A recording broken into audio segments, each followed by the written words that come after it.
Hello, my name is Michaela. I'm going to be doing my chest, lung, and cardiac assessment on my patient, and this is for advanced health assessment.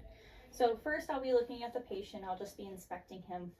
For his lung and chest assessment, I'll be noting that he's not short of breath. He's in no respiratory distress. Normally I would have him degown from his waist up, that way he can get a better inspection of his chest for both the lungs and the cardiac examination, but just for now, privacy purposes, I'm going to keep his gown on him. I'm going to go ahead and look at his trachea. I'm going to note that there's no deviation. It is midline. I'll be pulling his down just a little bit, just so I can look at his substernal notch. I notice there's depression there, and then I'll be looking at the angle of Louis as well. So both of those are present, and I'm palpating both of those. There's no abnormal depression either.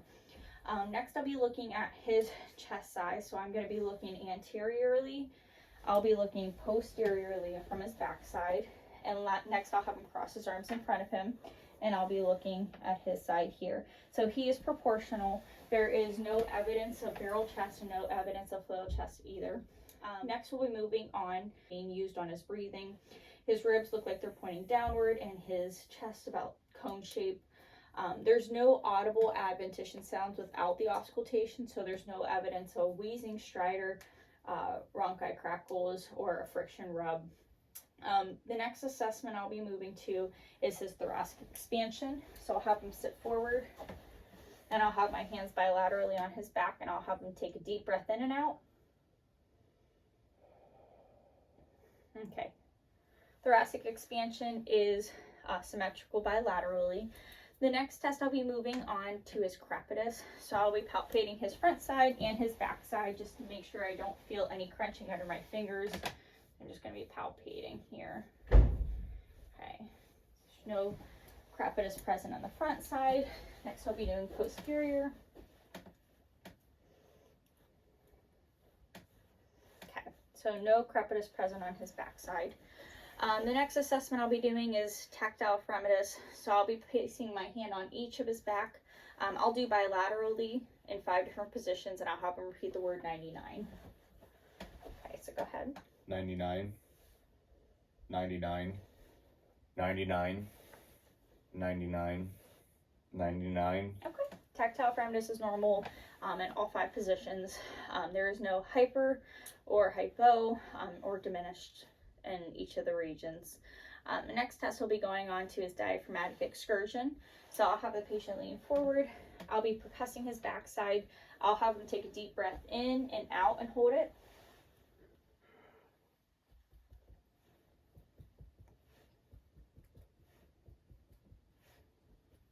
Okay.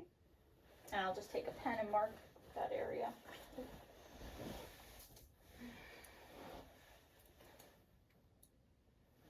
And I'll be doing the same thing, except I'll have him take a deep breath in and hold it.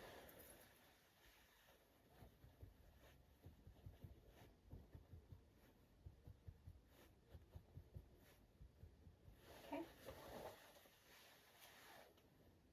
Okay. Next, I'll be doing the left side. So I'll be doing the same thing. I'll have him breathe in, out, and hold it.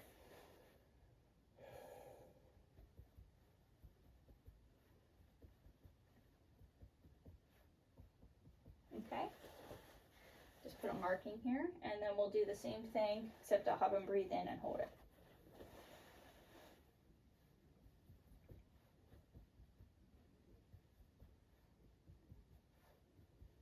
Okay. Next test I'll be doing is I'll just be auscultating his front side.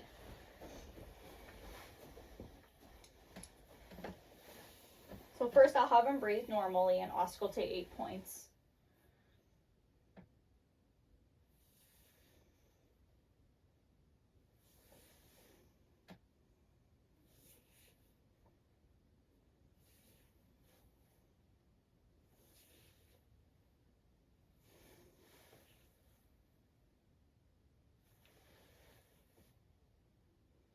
Okay, and next I'll have him take a deep breath in and out, and I'll auscultate the same areas.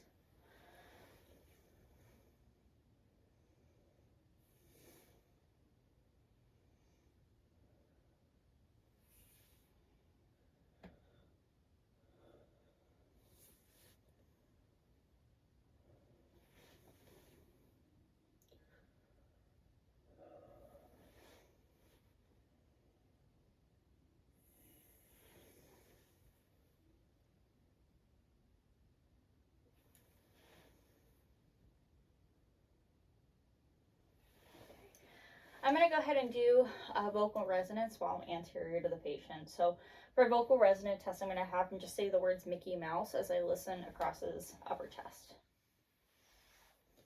Mickey Mouse, Mickey Mouse, Mickey Mouse, Mickey Mouse, Mickey Mouse, Mickey Mouse. Okay. So vocal resonant is appropriate. It is appropriately, it's like a muffled sound, which is normal. I'm going to go to the back side of the patient and listen to his chest sounds. And just have you breathe normal.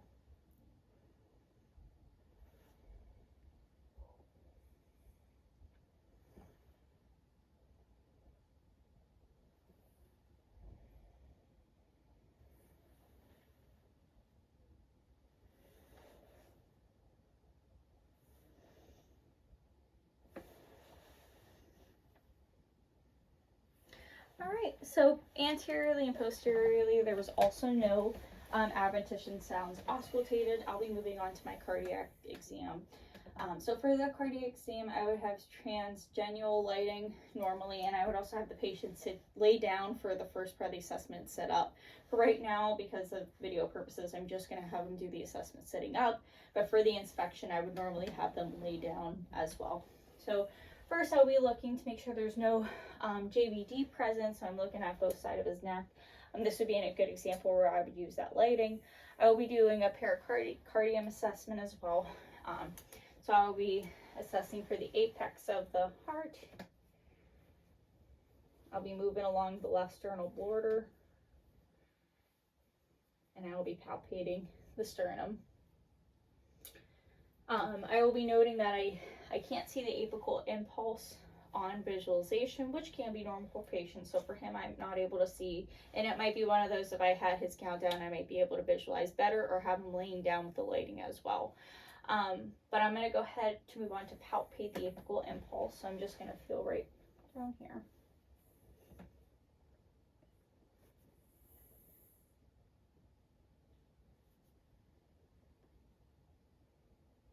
Okay, so apical impulse is palpable.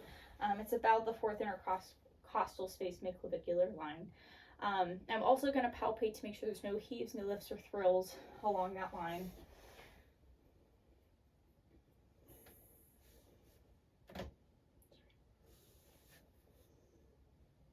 Okay, so no heaves, lifts, or thrills noted. I'm going to go ahead and listen to his heart sounds. I will be listening to his aortic, pulmonic, Erb's point, tricuspid, and mitral. So first I will listen with the diaphragm and my stethoscope. I'm going to start with aortic, pulmonic, Erb's point, tricuspid,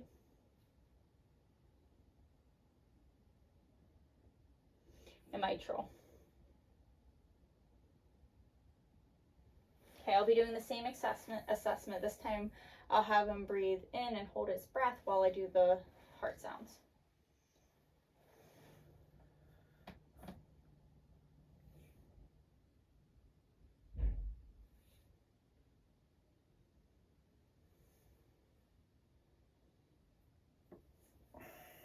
Okay.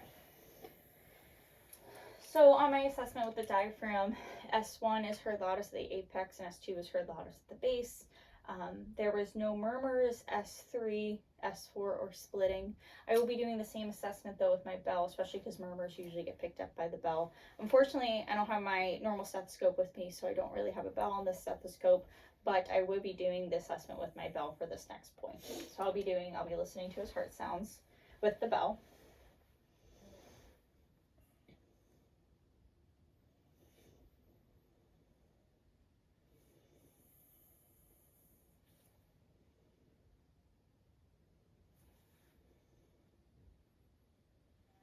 And I have no murmurs, no S3, no S4, and no splitting heart sounds listened on my cardiac exam.